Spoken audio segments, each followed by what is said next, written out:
Vamos con el capítulo de racionalidad, fundamentación y aplicación de la ética del libro La aventura de la moralidad de Javier Muguerza. Bueno, está dividido este capítulo en tres grandes bloques, que es la razón práctica, el problema de la fundamentación y la ética aplicada.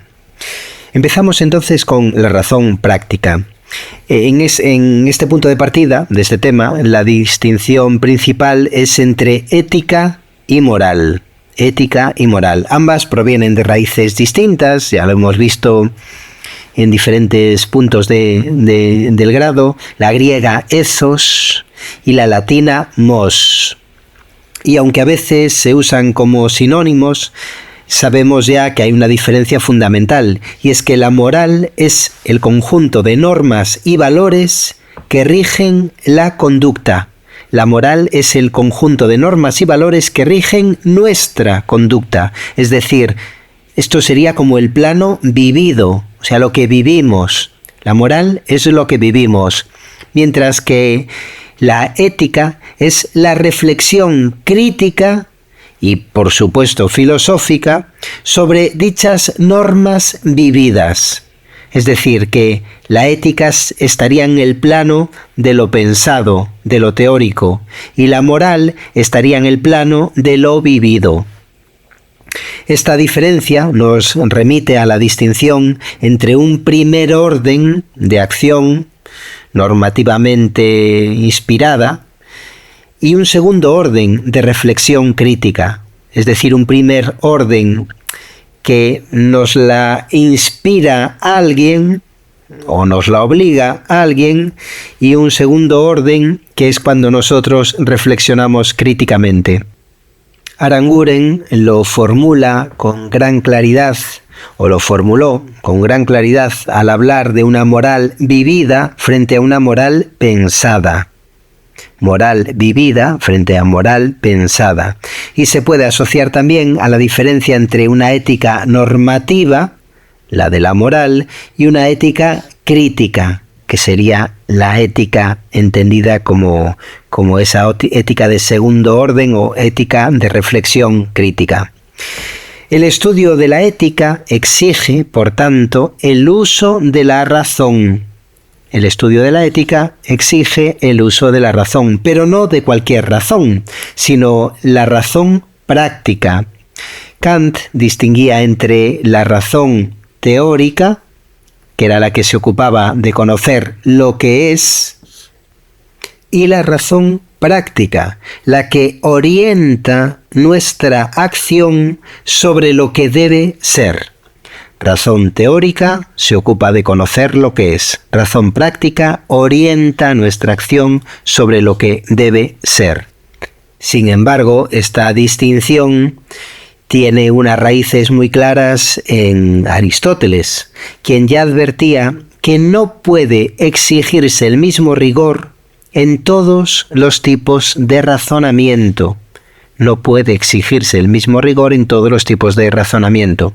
De hecho, Aristóteles distinguía entre la episteme, que era el conocimiento científico, la tecne, que era el saber hacer técnico, el de los artesanos, por ejemplo, y la phronesis, que era la virtud que permitía deliberar rectamente sobre los fines y los medios en situaciones concretas. Entonces, teníamos la episteme, conocimiento científico, la tecne, el saber hacer técnico, y la phronesis, que era esa sabiduría práctica. Ahora bien, para Aristóteles, el obrar ético consistía en realizar el fin natural del ser humano. Era una teleología, había una finalidad del ser humano. ¿Y en dónde estaba? Esa finalidad se encontraba en la propia naturaleza. Sin embargo, en Kant, esa finalidad no se encuentra en la naturaleza, sino que debe construirse desde el deber moral, está en nuestro interior.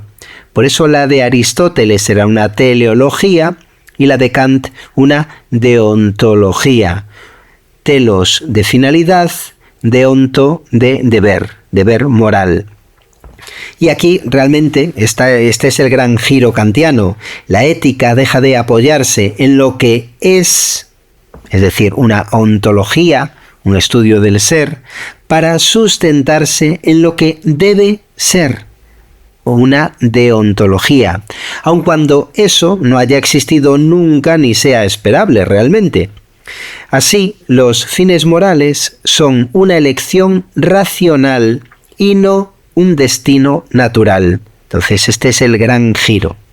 De pronto, los fines morales son racionales y no naturales. Bueno, Kant además distingue entre dos tipos de racionalidad, la moral y la instrumental. Esta última es la que Max Weber bautizó como racionalidad teleológica o de fines. Recordamos, Kant distingue entre dos tipos de racionalidad, la moral y la instrumental, y esta última, la instrumental, Max Weber la bautiza como racionalidad teleológica o de los fines. Se refiere a la adecuación de los medios a fines voluntariamente elegidos. Y vamos a poner un ejemplo que es muy fácil de entender, y es el ejemplo del médico y del envenenador. Aunque ambos usan medios que son eficientes, solo el primero, solo en el médico, hay una moralidad. La racionalidad moral kantiana exige que nuestras máximas de conducta puedan ser universalizables, tal como prescribe su famoso imperativo categórico. Obra solo según aquella máxima que puedas querer que se convierta al mismo tiempo en ley universal. Es decir, actúa como si tu conducta pudiera ser norma para todos. Y de hecho, si esto es del imperativo categórico, viene también la ética cristiana con esa regla de oro, ¿no? De trata a los demás como te gustaría ser tratado. En concreto, que he buscado la cita del Evangelio de Mateo 7:12, que dice: todo cuanto queráis que os hagan los hombres, hacedselo también vosotros a ellos. Bueno, en el siglo XX se desarrollaron diversas teorías sobre la racionalidad práctica, ¿de acuerdo? Sobre esta racionalidad práctica. El intuicionismo ético de Moore y la ética material de los valores de Max Scheler confiaban en que los sujetos morales captaban de forma evidente los valores objetivos. ¿De acuerdo? Su teoría era que los sujetos morales captaban de forma evidente los valores objetivos. Y frente a esta postura, el emotivismo ético de Charles Stevenson entendía que los juicios morales expresan preferencias subjetivas. Decir que algo es bueno equivale a decir me gusta o hazlo tú también.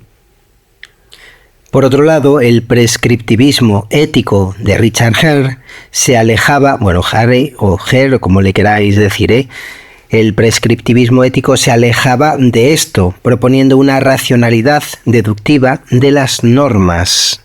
¿Vale? El prescriptivismo ético propone una racionalidad deductiva de las normas, pero no resolvía del todo el problema de la fundamentación última, pues acababa en una posible regresión infinita de razones sin un último fundamento.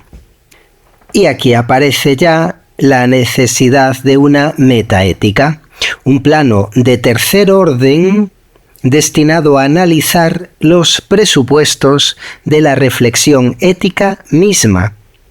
Es el intento de buscar un suelo sólido para nuestras afirmaciones normativas, conscientes de que la dificultad que entraña de fundamentar la ética en algo más allá, de ahí lo de la metaética, es un problema persistente. Ya en su momento Schopenhauer afirmaba que predicar la moral es fácil, pero fundamentarla es difícil. Y Wittgenstein fue más pesimista. Él decía que fundamentarla era imposible.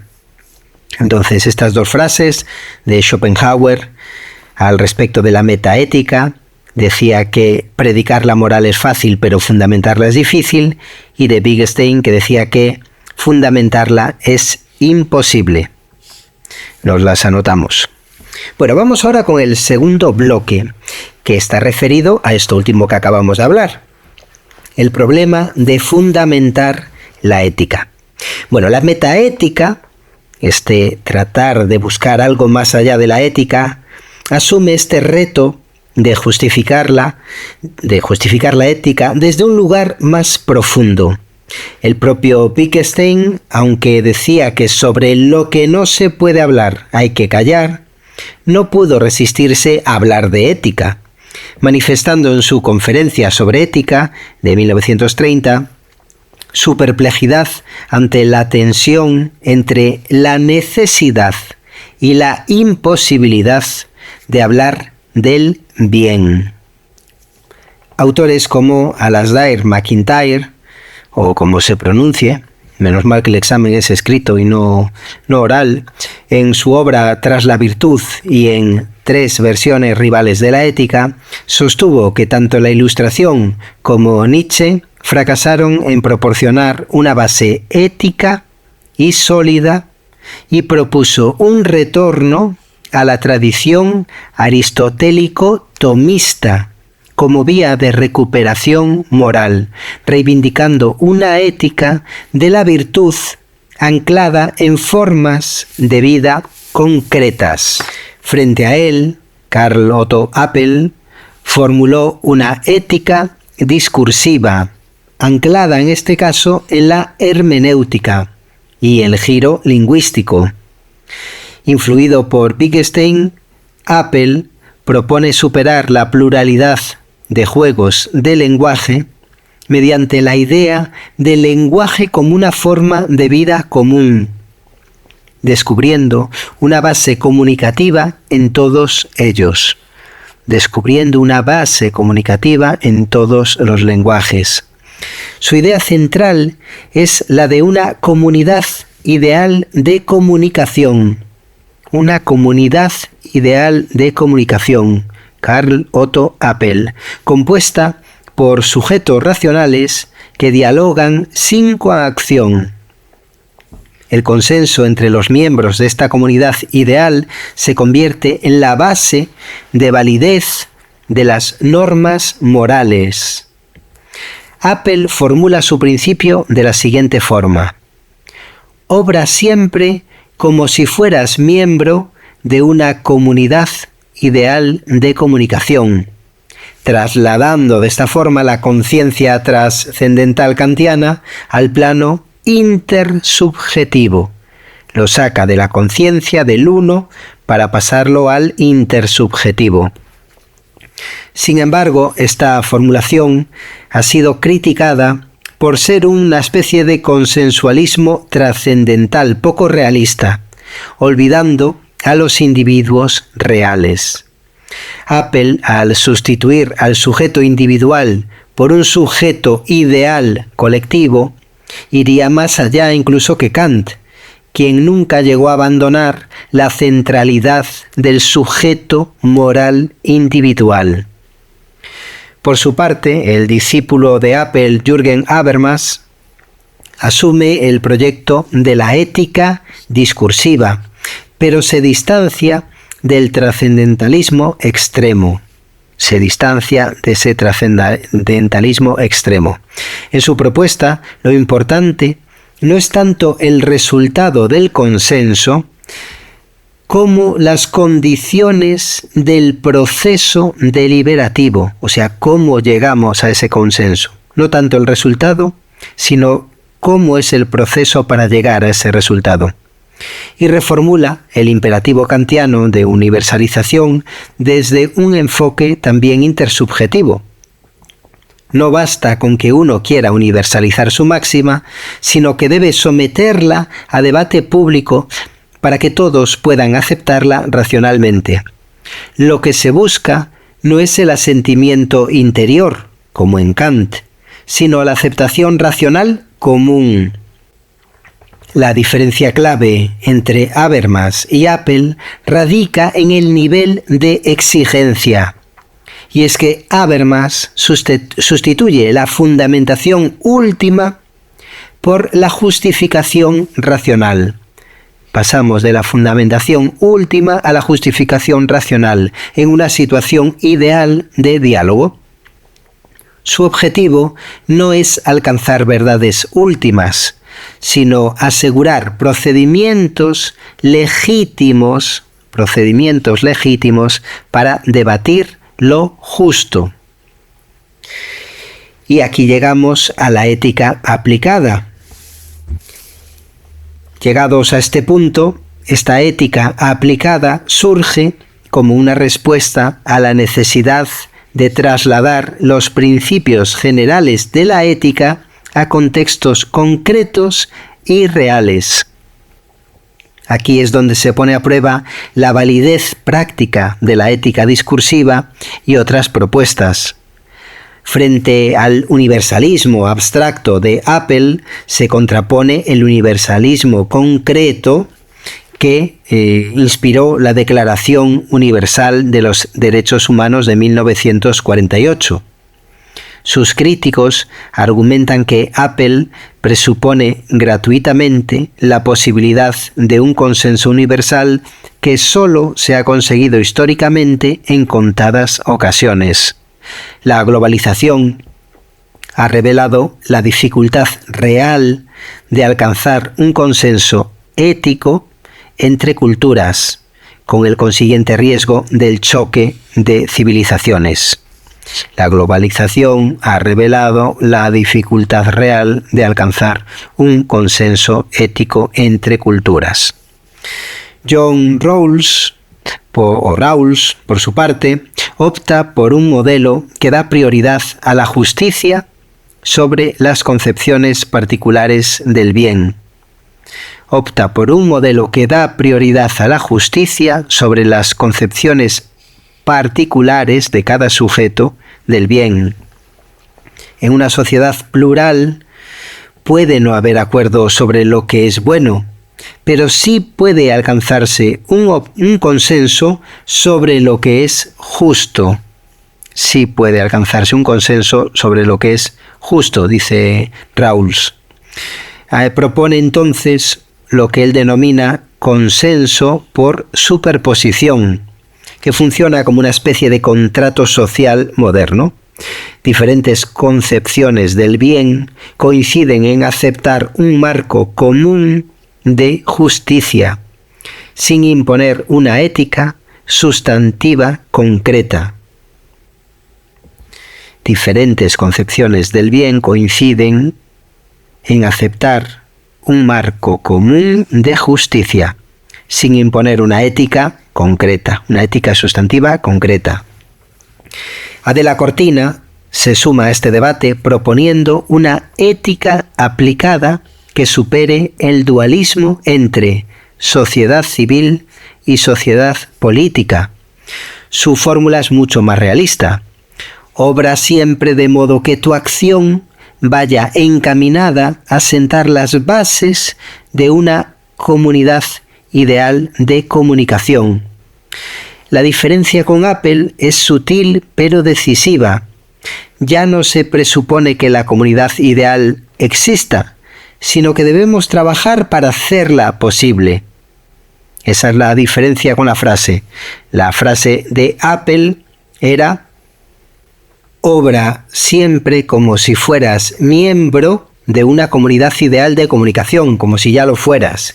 Y la de Adela es: obra siempre de modo que tu acción vaya encaminada a sentar las bases de una comunidad ideal de comunicación. Esa es la diferencia entre uno y otro.